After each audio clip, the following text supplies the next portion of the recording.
రాష్ట్రంలో దివ్యాంగుల సంక్షేమానికి కూటమి ప్రభుత్వం మరో కీలక అడుగు వేసింది. రాష్ట్ర వ్యాప్తంగా 1800 మంది అర్హులైన దివ్యాంగులకు ఉచితంగా 3 చక్రాల వాహనాలు పంపిణీ చేసే కార్యక్రమాన్ని ప్రారంభించింది.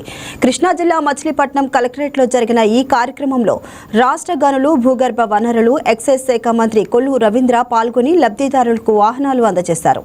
దివ్యాంగుల పట్ల ముఖ్యమంత్రి చంద్రబాబు నాయుడు ప్రత్యేక శ్రద్ధతో సంక్షేమ కార్యక్రమాలను అమలు చేస్తున్నారని మంత్రి పేర్కొన్నారు.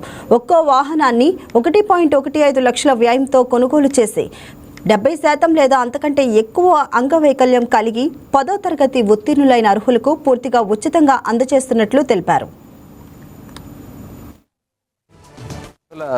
కార్పొరేషన్ నుంచి గౌరవ ముఖ్యమంత్రి చంద్రబాబు నాయుడు గారి ఆదేశాలతో ఈరోజు రాష్ట్ర వ్యాప్తంగా కూడా దివ్యాంగులకి అనేక సంక్షేమ కార్యక్రమాలు అమలు జరుగుతూ ఉన్నాయి.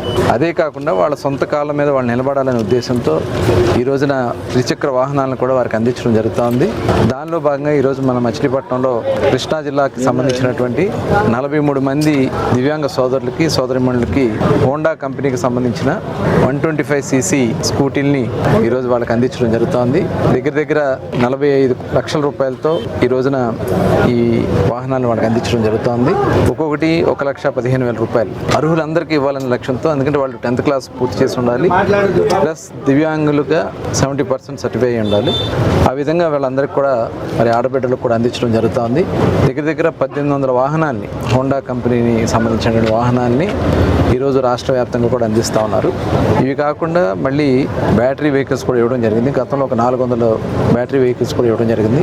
అది ఇంటర్నల్గా లోపల తిరగడానికి ఉపయోగపడుతుంది. కానీ ఇవి కొద్ది దూరం వెళ్ళి వాళ్ళు ఏదైనా చిన్న జాబ్స్, మరి ఇప్పుడు నేను 2-3 మాట్లాడినప్పుడు ఒకళ్ళు గ్యాస్ కంపెనీలో పనిచేస్తానని, ఒకళ్ళు సొంతంగా షాప్ పెట్టుకుని నేను పనిచేస్తాను.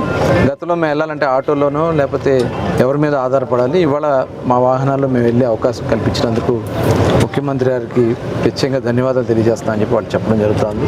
ఎందుకంటే ఇవాళ ప్రభుత్వం దివ్యాంగులకి పెన్షన్లు మరి 6,000 రూపాయలు చేయడం జరిగింది. అలాగే పూర్తిగా మంచానికి పరిమితం అయితే 15,000 రూపాయలు అందిస్తున్నాం. అది కాకుండా బస్సుల్లో కూడా ఉచిత ప్రయాణం మహిళలకే కాకుండా దివ్యాంగులకు కూడా గతంలో 50% మాత్రమే టికెట్లో రాయితీ ఉండేది. ఇవాళ దివ్యాంగ సోదరులందరూ కూడా 100% రాయితీ ఇస్తూ ఇవాళ వాళ్ళు ఎక్కడికైనా వెళ్ళేదానికి అవకాశం కల్పిస్తున్నారు. మరి కార్పొరేషన్ కూడా నిధులు కేటాయింపు చేసి రాబోయే కాలంలో వాళ్ళకి సొంతంగా వాళ్ళు ఉపాధి పొందేదానికోసం కొన్ని కార్యక్రమాలు కూడా ప్రభుత్వం శ్రీకారం చుట్టబోతా ఉంది.